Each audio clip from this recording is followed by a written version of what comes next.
Eduardo Mendes, um dos empresários mais poderosos do Rio de Janeiro, acabava de receber uma ligação que fez seu sangue gelar. Alguém havia enviado uma foto de sua filha, que estava morta há 15 anos, com uma mensagem: "Ela está viva e você vai pagar por tudo."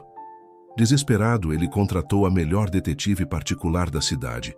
O que ele não sabia era que estava prestes a contratar a própria filha para investigar sua própria morte. Me conta de onde está nos assistindo essa história, que vai mudar completamente sua visão sobre família, vingança e verdade.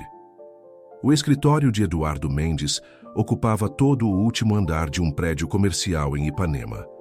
Através das janelas panorâmicas, a vista da praia se estendia até onde os olhos alcançavam. Mas naquela manhã de terça-feira, Eduardo não conseguia aproveitar a paisagem. Suas mãos tremiam ligeiramente enquanto segurava o envelope que havia chegado pelo correio 1 hora antes. Dentro dele, uma fotografia que fez seu mundo desabar. Era sua filha, Isabela. Ou pelo menos, era uma mulher que se parecia exatamente com o que Isabela seria hoje, aos 28 anos. A menina que havia morrido em um acidente de carro aos 13 anos. A mensagem que acompanhava a foto era escrita em letras de forma: "Ela nunca morreu. Ela só desapareceu. E agora, ela quer justiça."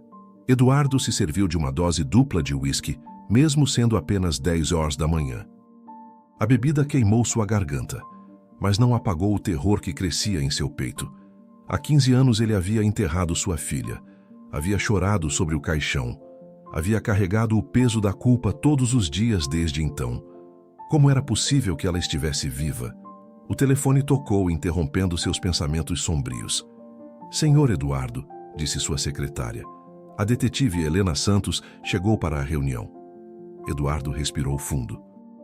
Helena Santos tinha a reputação de ser a melhor investigadora particular do Rio de Janeiro. Se alguém pudesse descobrir a verdade por trás daquela foto, seria ela. "Mande ela entrar." A porta se abriu e Eduardo se virou para cumprimentar a detetive. O que ele viu fez seu coração parar por um segundo. Helena Santos era uma mulher de aproximadamente 28 anos, cabelos castanhos longos, olhos verdes penetrantes e uma postura confiante que falava de anos de experiência.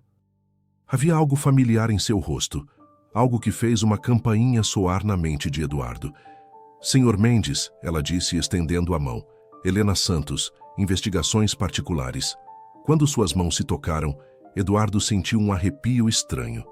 A voz dela, o jeito de inclinar ligeiramente a cabeça, o sorriso discreto, tudo lhe lembrava alguém. "Por favor, sente-se", ele disse, tentando afastar os pensamentos perturbadores. Helena se acomodou na poltrona de couro em frente à mesa de Eduardo, cruzou as pernas e abriu um bloco de anotações. Pelo telefone, o senhor mencionou que se trata de um caso envolvendo sua filha falecida, ela disse, indo direto ao ponto.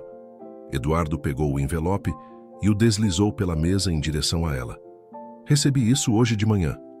Helena abriu o envelope e examinou a foto com expressão profissional.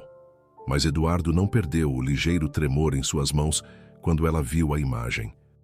"Esta é sua filha?" ela perguntou, sua voz mantendo a neutralidade. "Era. Isabela morreu há 15 anos, aos 13 anos. Acidente de carro." Helena estudou a foto por mais alguns segundos antes de erguer os olhos para Eduardo. "E o senhor acredita que esta mulher na foto é Isabela?" "Eu não sei o que acreditar", Eduardo respondeu, passando as mãos pelos cabelos grisalhos. "Mas a semelhança é assustadora." "Me conta nos comentários. Você acredita que é possível alguém fingir a própria morte aos 13 anos? A resposta que você vai descobrir é mais chocante do que imagina." Helena guardou a foto de volta no envelope e fez algumas anotações. "Senhor Mendes, vou precisar de todos os detalhes sobre a morte de Isabela. Relatórios médicos, da polícia, certidão de óbito, tudo." "Já separei tudo", Eduardo disse, indicando uma pasta sobre a mesa. "Mas tenho que perguntar. A senhora acredita que é possível? Uma criança de 13 anos fingir a própria morte?" Helena o encarou diretamente nos olhos, e por um momento, Eduardo teve a estranha sensação de que ela podia ver através de sua alma. Em 15 anos de profissão, aprendi que quase tudo é possível, Sr. Mendes, especialmente quando há motivos suficientemente fortes. Que tipo de motivos? Medo, trauma, necessidade de escapar de algo ou alguém. A forma como ela disse isso fez Eduardo se mexer desconfortavelmente na cadeira. Vou precisar entrevistar pessoas que conviviam com Isabela antes da morte, familiares, amigos, professores, Helena continuou. E vou precisar que o senhor me conte tudo sobre o relacionamento que tinha com ela. Eu era um pai dedicado, Eduardo disse rapidamente. Isabela era tudo para mim depois que minha esposa morreu no parto. Helena anotou algo e ergueu os olhos novamente. Como era o comportamento de Isabela nas semanas antes do acidente? Eduardo hesitou.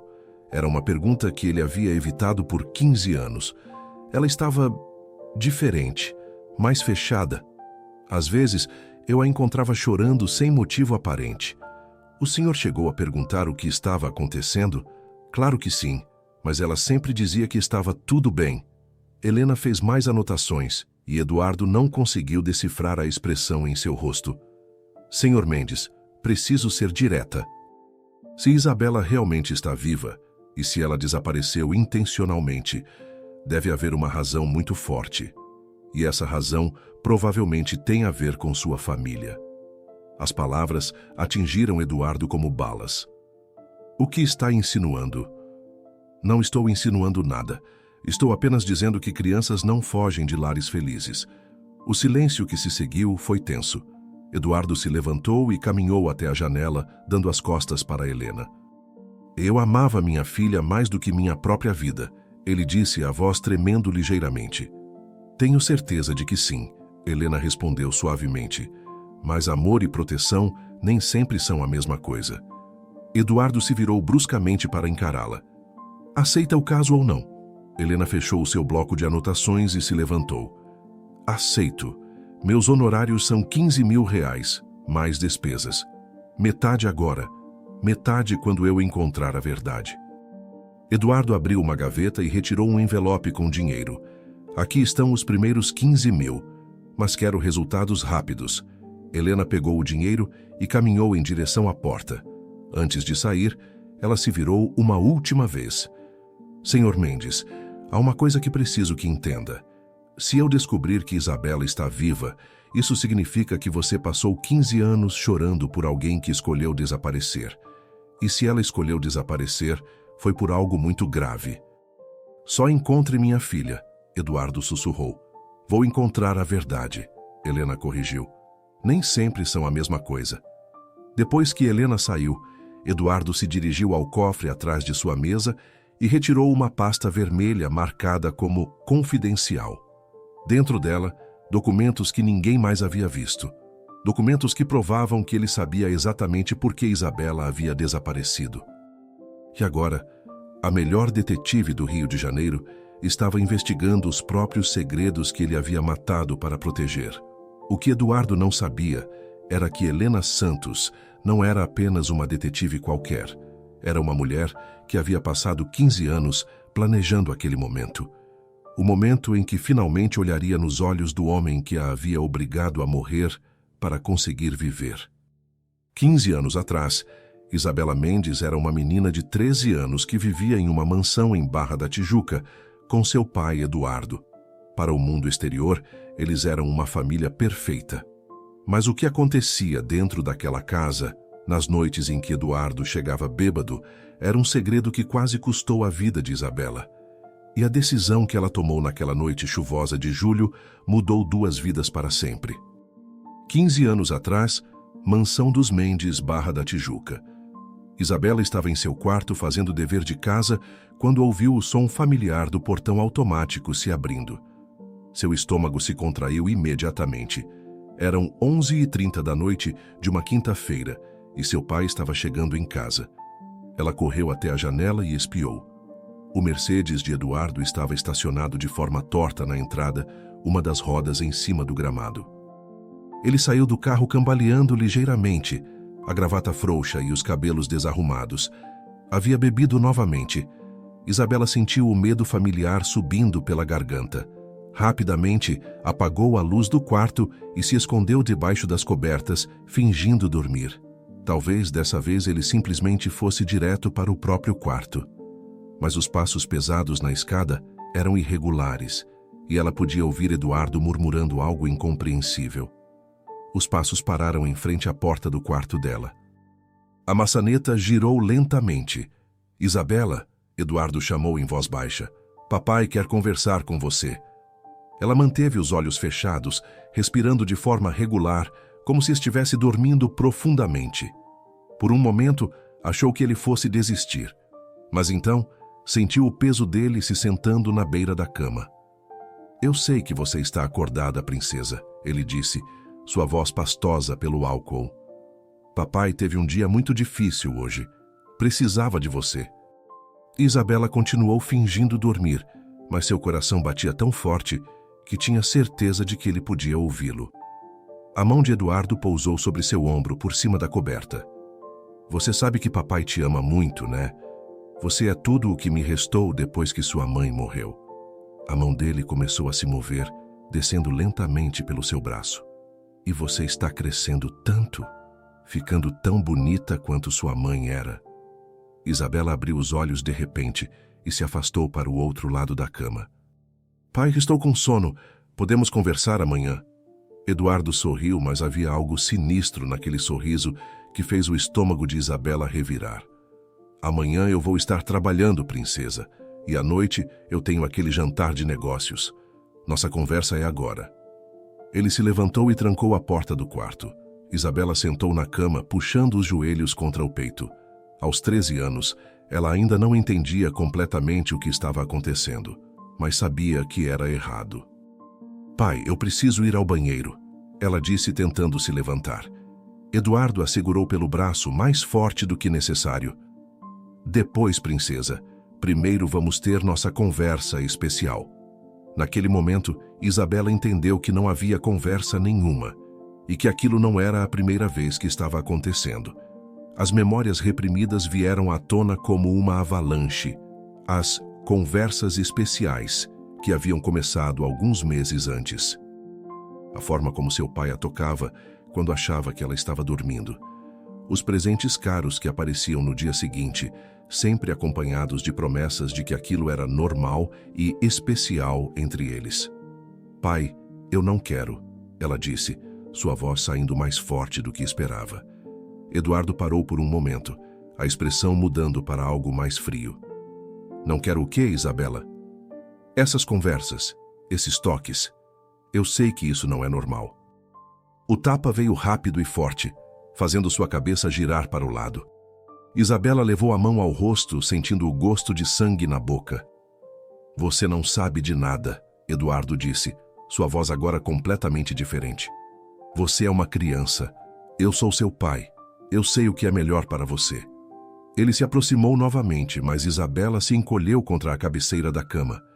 "E se você contar isso para alguém, ninguém vai acreditar em você. Eu sou Eduardo Mendes. Você é apenas uma menina perturbada que sente falta da mãe."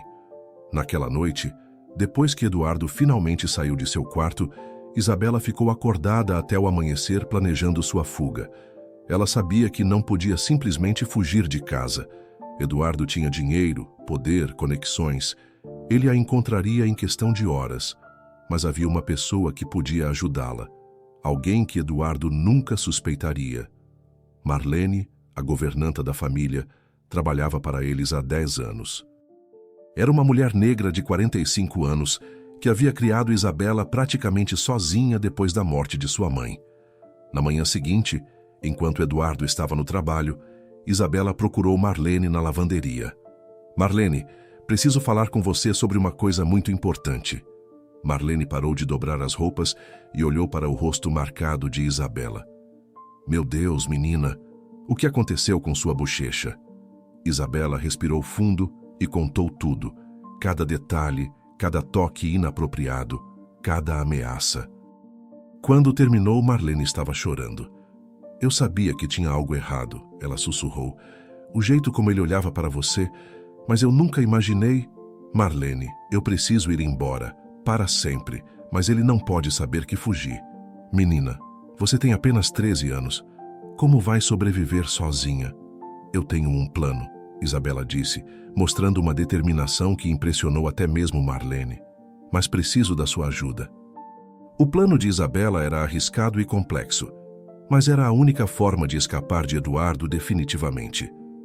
Marlene tinha uma irmã em São Paulo, Carmen, que havia perdido a filha de 14 anos em um acidente 2 anos antes. Carmen estava disposta a ajudar, criar Isabela como sua própria filha. Mas para isso funcionar, Isabela Mendes tinha que morrer oficialmente. Vamos simular um acidente de carro, Isabela explicou para Marlene. Você vai dizer que me levou para passear na Barra, que o carro capotou, que meu corpo foi arrastado pelo mar. Menina, isso é loucura. Como vamos conseguir enganar a polícia? Você conhece o delegado Roberto, que é amigo do meu pai. Ele nunca duvidaria da sua palavra. E sem corpo não há como provar que não morri. Marlene hesitou por um longo tempo, mas quando viu as marcas no braço de Isabela, onde Eduardo havia apertado com força, tomou sua decisão. Está bem, vamos fazer isso. Na noite de 15 de julho, durante uma tempestade que castigava o Rio de Janeiro, o plano foi executado. Marlene dirigiu até uma praia deserta na Barra da Tijuca. Lá, elas encenaram o acidente. Deixaram o carro de Marlene próximo às pedras, com marcas de impacto. Espalharam algumas roupas de Isabela pela areia. Tem certeza disso, menina? Marlene perguntou uma última vez. Tenho. É a única forma de ser livre. Isabela abraçou Marlene com força, sabendo que aquele poderia ser o último abraço de sua vida anterior. Me promete que vai cuidar de mim em São Paulo? Prometo, minha filha. Prometo. 2 horas depois, Marlene chegou na mansão gritando e chorando, contando para Eduardo que havia tentado salvar Isabela. Mas as ondas eram muito fortes. Eduardo chamou a polícia, os bombeiros, organizou buscas. Por 3 dias, a Barra da Tijuca foi vasculhada em busca do corpo de Isabela Mendes. Nunca encontraram. O que Eduardo nunca soube foi que, na manhã seguinte ao acidente, uma menina de 13 anos chamada Helena entrou em um ônibus em direção a São Paulo. Isabela Mendes havia morrido oficialmente, mas Helena Santos havia nascido para viver. E durante 15 anos, ela planejou o momento de voltar para enfrentar o monstro que a havia criado. Agora, sentada no escritório luxuoso de Eduardo, ela finalmente havia encontrado a coragem para olhar nos olhos do homem que destruiu sua infância. E ele não fazia a menor ideia de quem ela realmente era. Helena Santos estava prestes a fazer algo que nenhum detetive deveria fazer: investigar sua própria morte.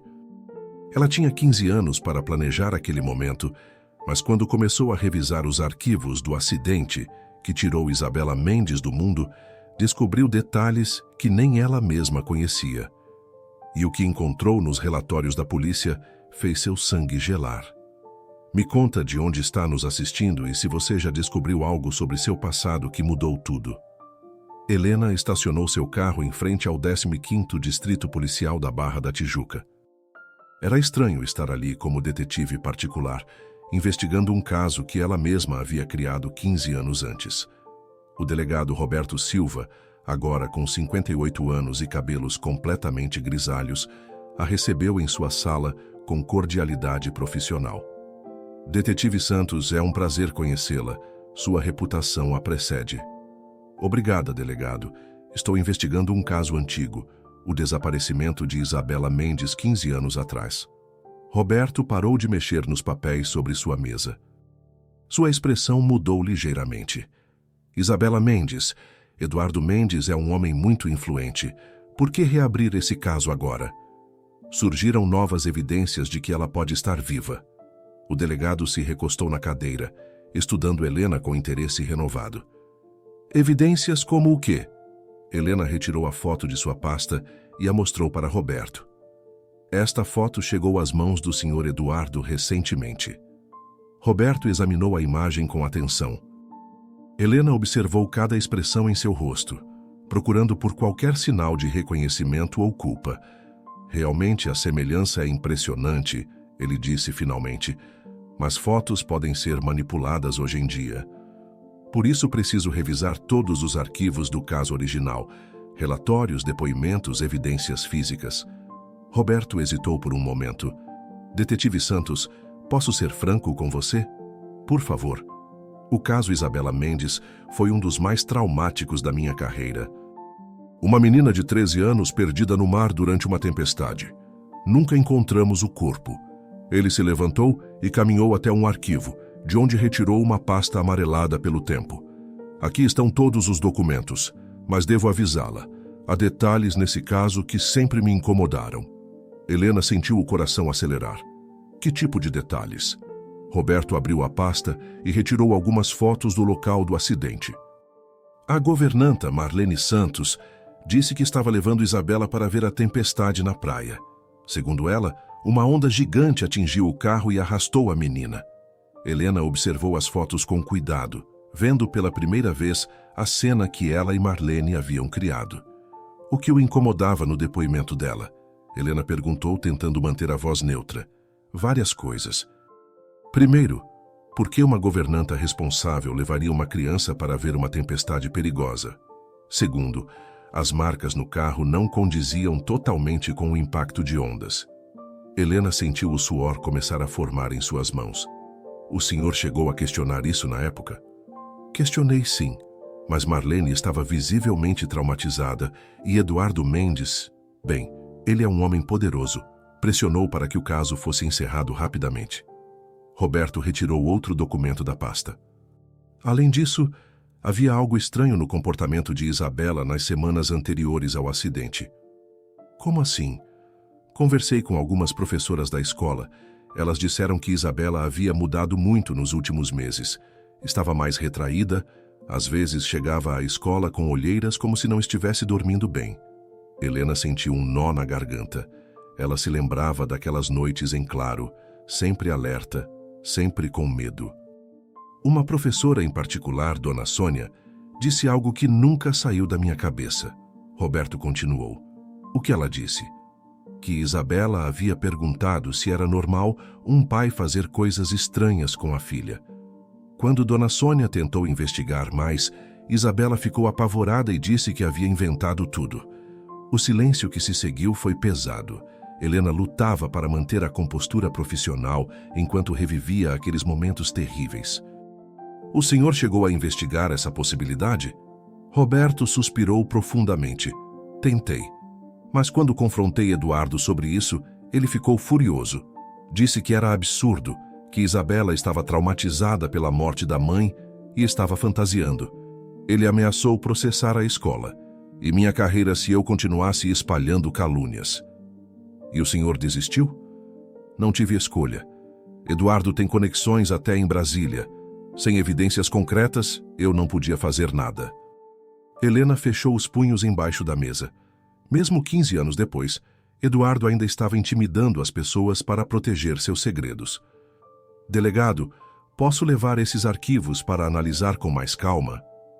Pode, mas preciso que assine um termo de responsabilidade.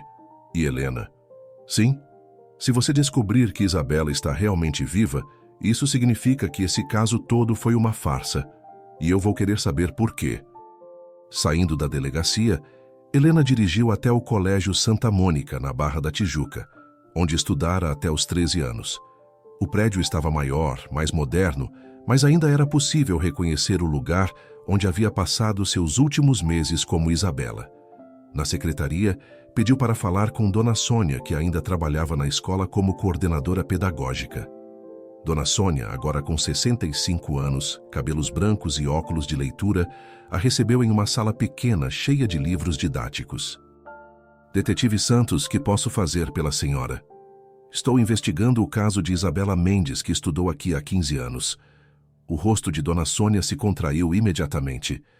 Isabela, meu Deus, essa menina nunca saiu dos meus pensamentos. A senhora pode me contar o que se lembra sobre ela? Dona Sônia tirou os óculos e os limpou nervosamente. Isabela era uma aluna brilhante, muito inteligente, responsável, mas nos últimos meses antes do acidente, ela mudou completamente. Como assim? Ficou retraída, tinha pesadelos durante o intervalo, Às vezes eu a encontrava chorando sozinha no banheiro. Helena sentia como se estivesse assistindo a um filme sobre sua própria vida. E aquela conversa que ela teve com a senhora sobre o pai. Dona Sônia ficou visivelmente desconfortável. Como soube sobre isso? O delegado Roberto mencionou. Ah, sim. Foi uma das conversas mais perturbadoras que já tive com uma aluna. Dona Sônia se levantou e fechou a porta da sala. Isabela veio até mim depois da aula muito nervosa. Disse que queria saber se era normal os pais fazerem brincadeiras especiais com as filhas. Helena sentiu o estômago revirar. O que mais ela disse? Que o pai dela chegava em casa tarde, às vezes bêbado, e que eles tinham conversas especiais no quarto dela. Quando perguntei se alguém a estava machucando, ela ficou apavorada e disse que havia inventado tudo. Dona Sônia se aproximou de Helena. Detetive, eu suspeitei de abuso. Chamei o conselho tutelar, a polícia, mas Eduardo Mendes é um homem poderoso. Ele disse que Isabela estava traumatizada pela morte da mãe e estava fantasiando. E a senhora acreditou? Não acreditei nem por um segundo, mas não consegui provar nada. 2 semanas depois, Isabela morreu naquele acidente. Dona Sônia parou por um momento e estudou o rosto de Helena. Sabe, há algo em você que me lembra Isabela. O jeito de inclinar a cabeça, os olhos. Helena sentiu o pânico tomar conta dela. Deve ser coincidência. Talvez. Mas você tem certeza de que está investigando esse caso pelos motivos certos? Helena saiu da escola com a sensação de que sua identidade estava começando a ser descoberta. Mas havia algo muito mais perturbador nos arquivos que Roberto havia lhe dado. Na pasta, havia uma foto que ela nunca havia visto antes.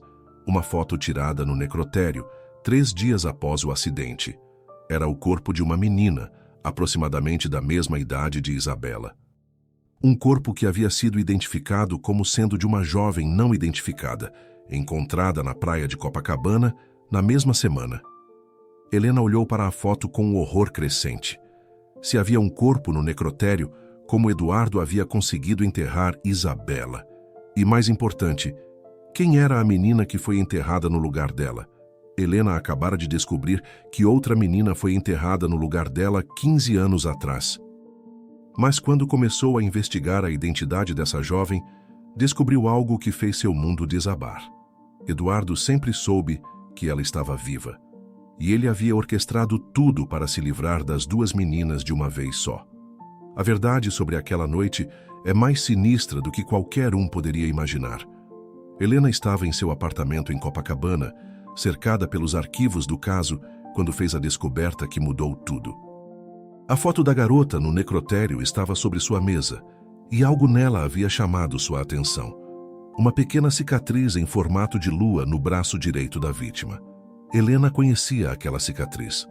Conhecia muito bem. Com mãos trêmulas, ela pegou seu telefone e ligou para o Instituto Médico Legal. Dr. Henrique Carvalho, IML. Doutor, sou Helena Santos, detetive particular. Preciso de informações sobre uma vítima não identificada de 15 anos atrás. 15 anos? Isso é muito tempo. Qual o número do caso? Helena leu os dados do arquivo. Ah, sim, me lembro vagamente.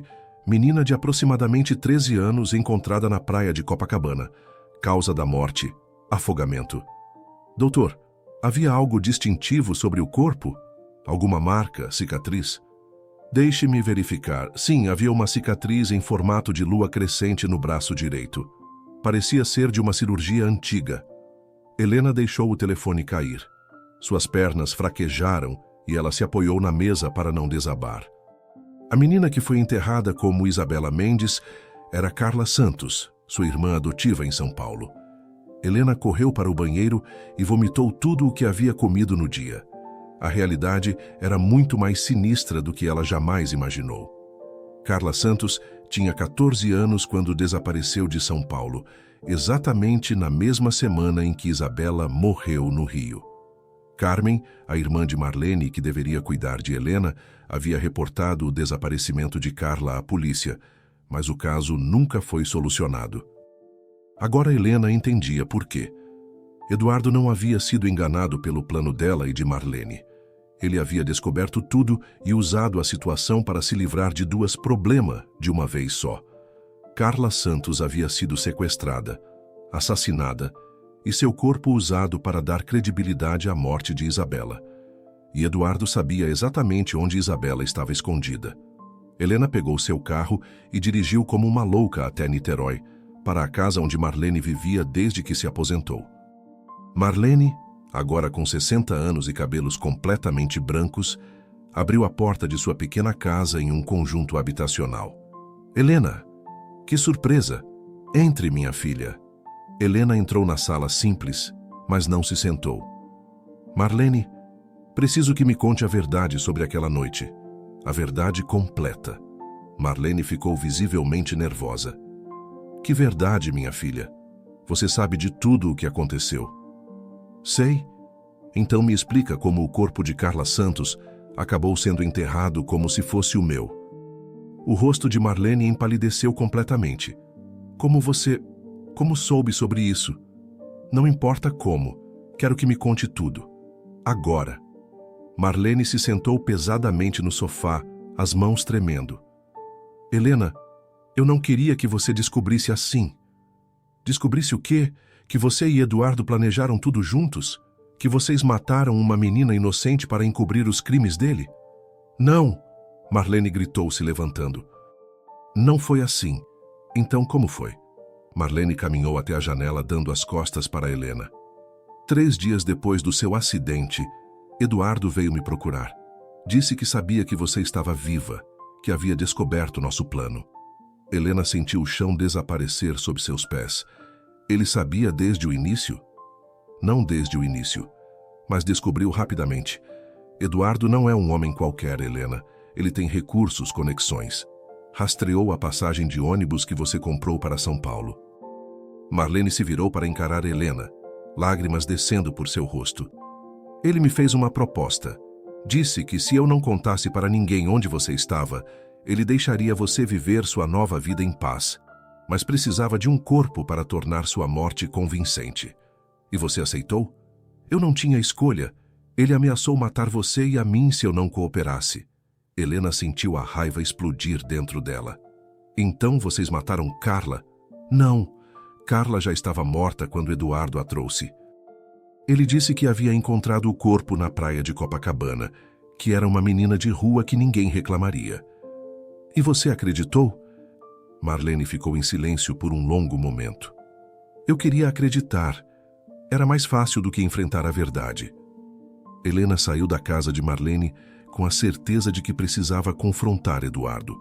Mas primeiro, ela precisava de provas.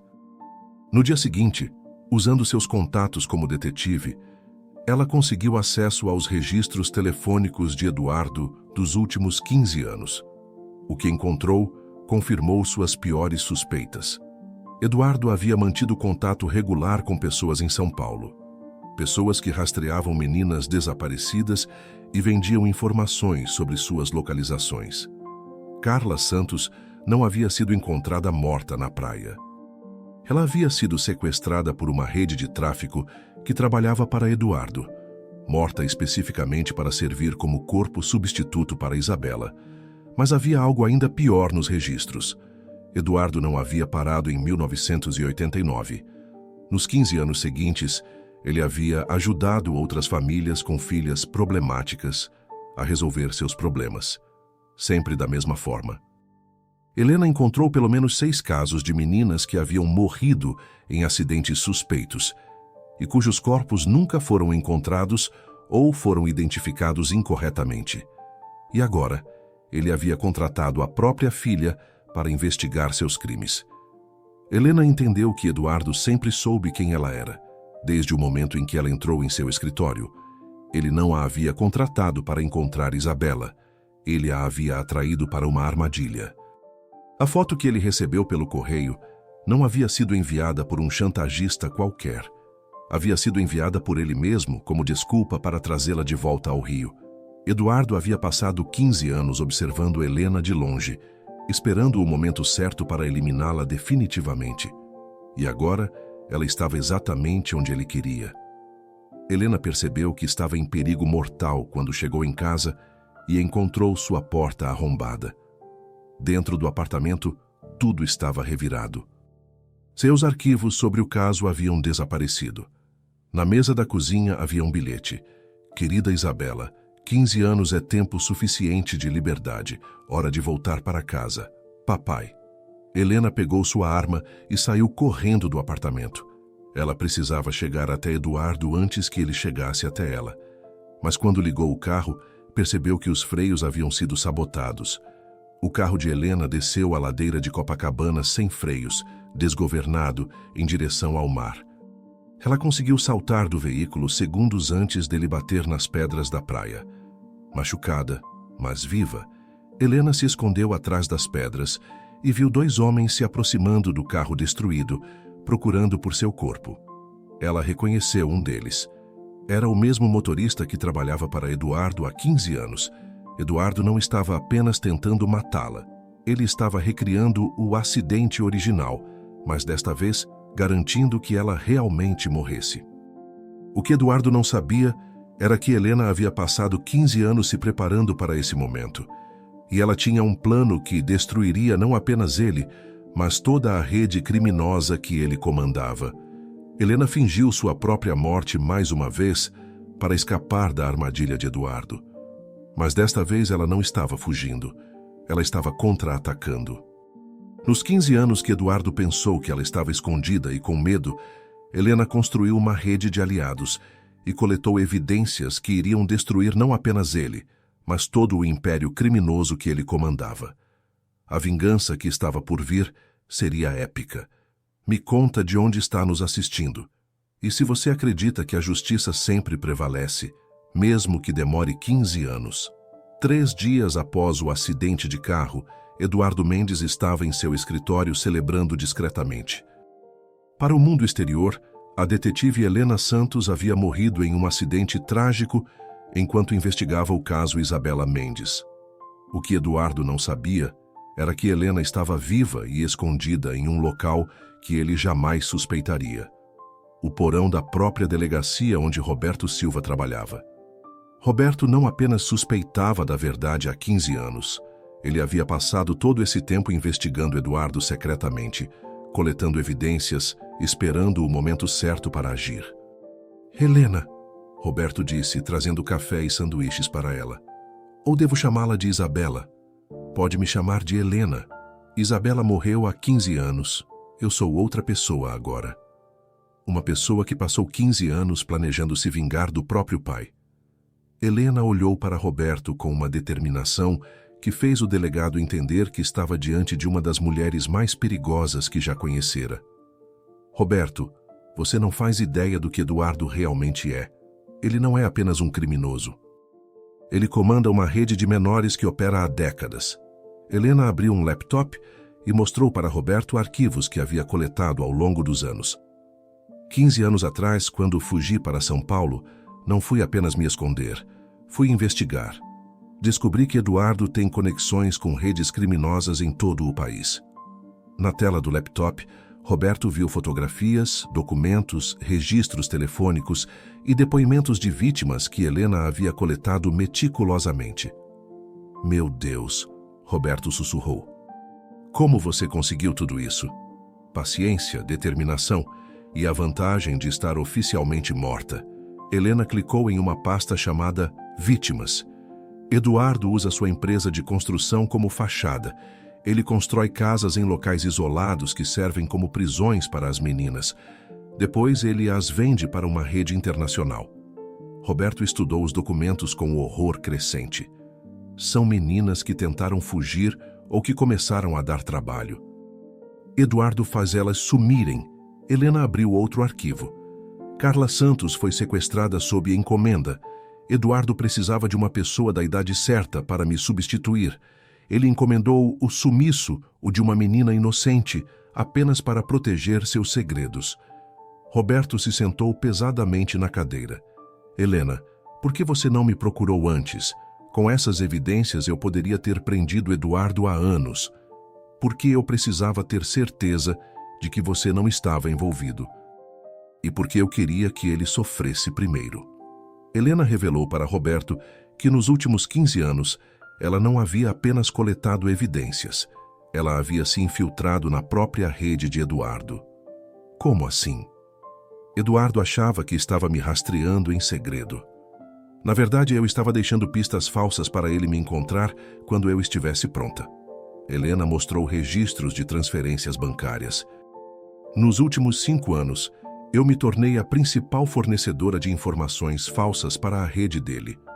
Todas as vítimas que ele pensava estar comprando eram, na verdade, agentes infiltradas trabalhando comigo. Roberto ficou boquiaberto. Você construiu uma operação policial clandestina? Construí uma operação de vingança, mas agora preciso da sua ajuda para transformá-la em justiça legal. Helena abriu uma pasta final no laptop. Roberto, amanhã à noite, Eduardo vai receber uma ligação. Vão oferecer a ele 3 meninas especiais em uma casa isolada em Teresópolis. Ele não vai conseguir resistir. E o que vai acontecer quando ele chegar lá? Ele vai encontrar 20 policiais federais, 15 jornalistas da imprensa nacional e todas as evidências que coletei nos últimos 15 anos. Roberto sorriu pela primeira vez em dias. E você vai estar lá? Vou estar lá. E desta vez vou olhar nos olhos dele quando ele perceber que foi derrotado pela própria filha. A casa em Teresópolis era uma das propriedades que Eduardo usava para seus crimes. Helena havia escolhido deliberadamente aquele local para o confronto final. Às 22h, Eduardo chegou ao local acompanhado de 2 capangas e um cliente internacional que havia vindo ao Brasil especificamente para aquela transação. Quando eles entraram na casa, as luzes se acenderam simultaneamente, revelando Helena Santos parada no centro da sala principal. Eduardo parou como se tivesse visto um fantasma. "Olá, papai", Helena disse, sua voz calma e controlada. "Isabela", Eduardo sussurrou, o rosto pálido como papel. "Não. Isabela morreu há 15 anos. Você se lembra? Você mesmo providenciou o corpo para o funeral." Eduardo olhou ao redor, percebendo que estava cercado. Policiais federais emergiram de todos os cômodos da casa, armas em punho. "É uma armadilha", um dos capangas gritou, tentando sacar a arma. "Não se mexam", uma voz autoritária ordenou. "Polícia Federal, vocês estão todos presos." Eduardo ignorou os policiais ao redor e caminhou em direção a Helena como se estivesse em transe. "Você não pode ser real. Eu vi seu corpo. Você morreu naquele acidente. Você viu o corpo de Carla Santos, uma menina inocente que você mandou X para encobrir seus crimes." Eduardo parou a poucos metros de Helena, seu rosto contorcido em uma mistura de raiva e terror. "Você não deveria ter voltado. Eu deixei você viver quando podia ter te visto há 15 anos. Você deixou Isabela viver porque precisava dela morta oficialmente. Mas Helena Santos você nunca controlou." Helena deu um passo em direção a Eduardo. 15 anos, papai. 15 anos coletando evidências de cada crime que você cometeu. Cada menina que você machucou. Cada vida que você destruiu. Ela retirou um gravador de seu bolso. Inclusive esta. A voz de Eduardo de 15 anos atrás ecoou pela sala, clara e inconfundível. "Você é apenas uma criança. Eu sou seu pai. Eu sei o que é melhor para você." E então a voz de Isabela, ainda uma menina aterrorizada. "Pai, eu não quero essas conversas, esses toques. Eu sei que isso não é normal." O som da gravação fez Eduardo perceber que estava completamente perdido. Não era apenas uma prisão. Era a destruição total de tudo o que ele havia construído. "Como você conseguiu manter essa gravação por 15 anos?" Ele perguntou, a voz quebrada. "A mesma forma como consegui sobreviver por 15 anos. Determinação." Helena se aproximou mais de Eduardo. "Sabe qual é a parte mais irônica de toda essa história? Você me transformou em tudo o que você mais temia. Uma mulher forte, independente, que não precisa de homem nenhum para se proteger." Eduardo tentou uma última cartada. "Isabela, eu sinto muito. Eu estava doente. Posso me tratar. Podemos ser uma família de novo." Helena sorriu, mas era um sorriso frio como gelo. "Não. Nós nunca fomos uma família. Você era um predador e eu era sua presa. Mas predadores cometem um erro fatal. Eles subestimam a capacidade de suas presas de evoluir. Eduardo foi algemado e levado pelos policiais federais, mas antes de sair da casa, ele gritou uma última ameaça para Helena. Você pode me prender, mas não pode prender todos. A rede é maior do que você imagina. Eles vão vir atrás de você.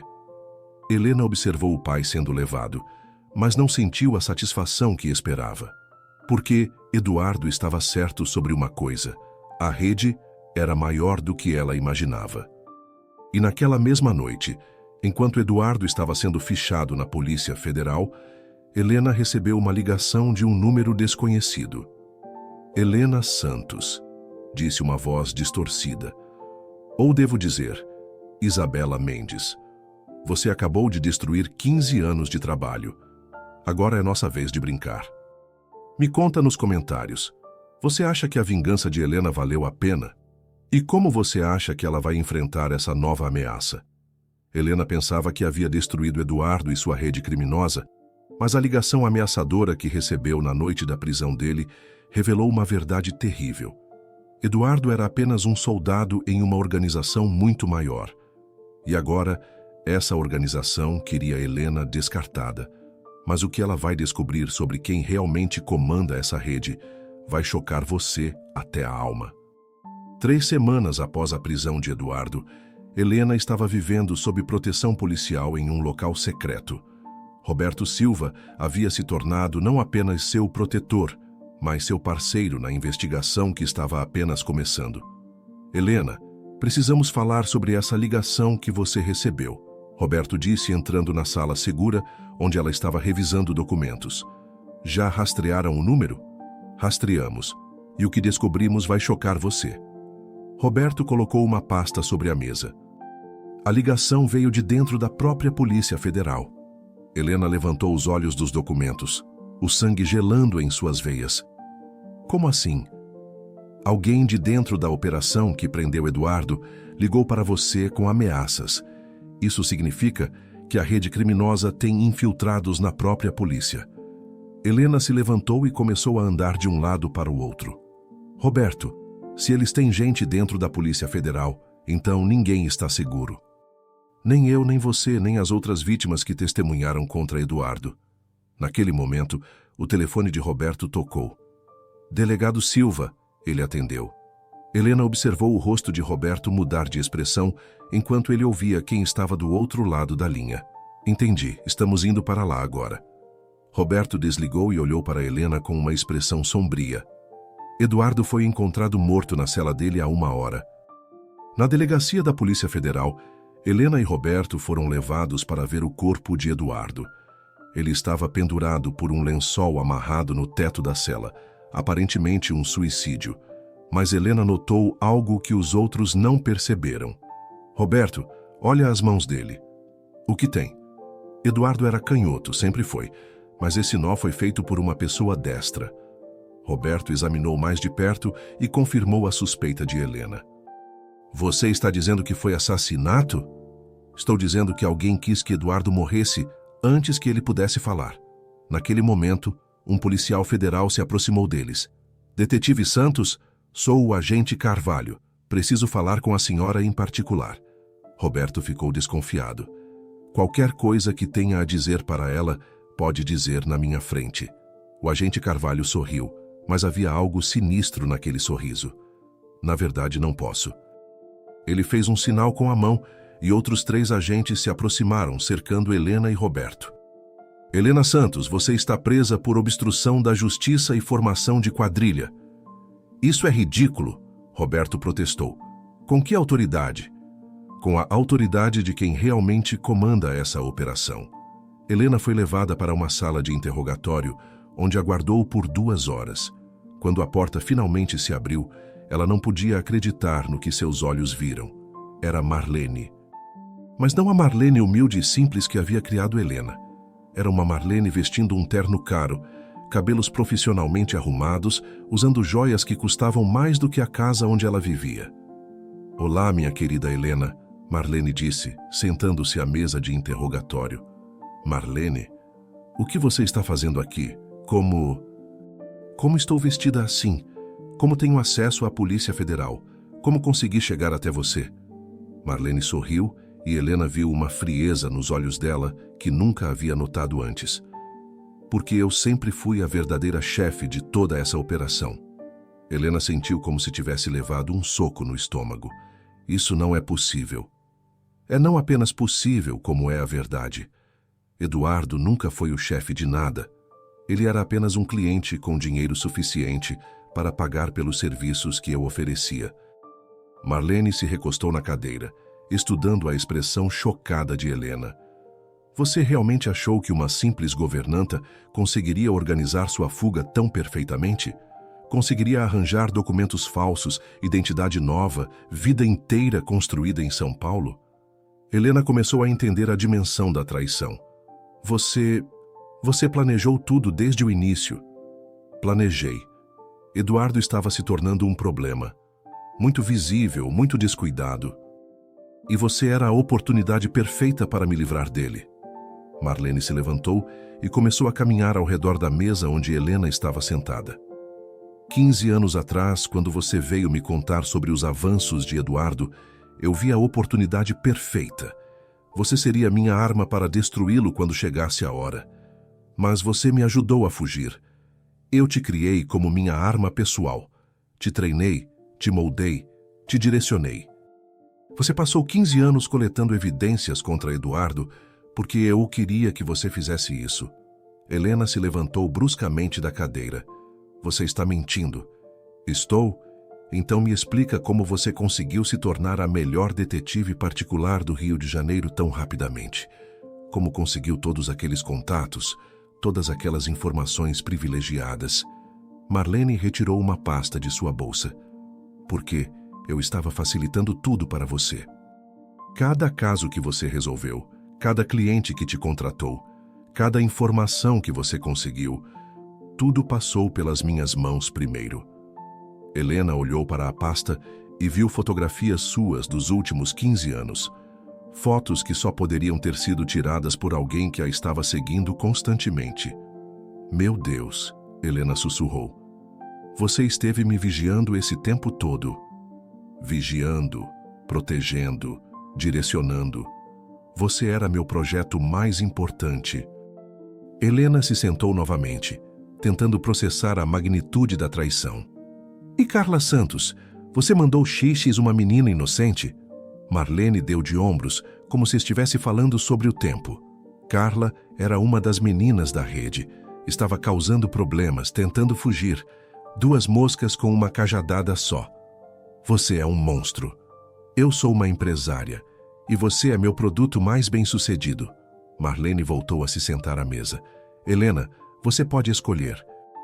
Pode continuar trabalhando para mim consciente desta vez e ter uma vida muito confortável. Ou pode tentar me enfrentar e acabar como Eduardo.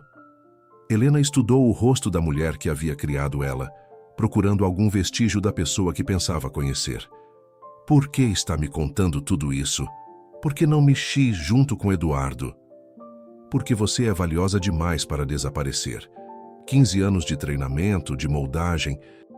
Você é a detetive perfeita, totalmente moral por fora, mas completamente sob meu controle. Helena ficou em silêncio por um longo momento. Quando falou, sua voz estava calma e controlada. Marlene, há uma coisa que você não sabe sobre mim. O que seria? Helena sorriu pela primeira vez desde que Marlene havia entrado na sala. Eu sabia. Sabia o quê? Eu descobri que você era a chefe da rede há 3 anos, e desde então eu venho coletando evidências contra você também. Marlene perdeu a compostura pela primeira vez. Isso é impossível. Helena retirou um pequeno gravador de seu bolso. Esta nossa conversa foi transmitida ao vivo para Roberto Silva e para uma equipe do Ministério Público Federal que não tem nenhum infiltrado seu. Marlene se levantou rapidamente, mas a porta da sala se abriu e Roberto entrou acompanhado de agentes que Helena não reconhecia. Marlene Santos, Roberto disse, você está presa por formação de quadrilha, assassinato e corrupção ativa. 6 meses depois, Helena estava em seu novo escritório em Brasília, onde havia se tornado consultora especial do Ministério Público Federal para casos de desaparecimento de menores. A rede comandada por Marlene havia sido completamente desmantelada. Dezenas de policiais corruptos foram presos, centenas de vítimas foram resgatadas e, pela primeira vez em décadas, as ruas estavam um pouco mais seguras.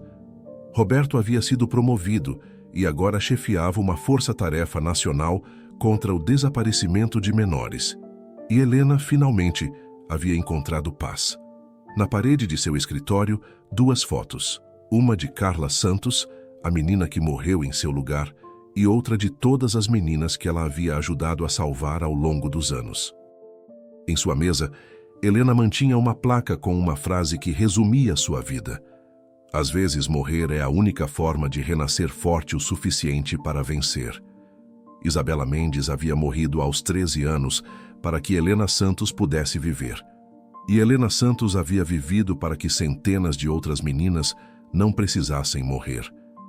Essa foi a história de uma menina que fingiu a própria morte para escapar do inferno, mas acabou descobrindo que o inferno era muito maior do que ela imaginava. E que às vezes, para derrotar os monstros, precisamos nos tornar caçadores. Se você chegou até aqui, me conta de onde está nos assistindo e qual foi a reviravolta que mais te surpreendeu. E lembra, se você conhece alguém que está passando por abuso, denuncie. Disque 100. Sempre há uma saída, sempre há alguém disposto a ajudar. Porque toda Isabela merece se tornar uma Helena.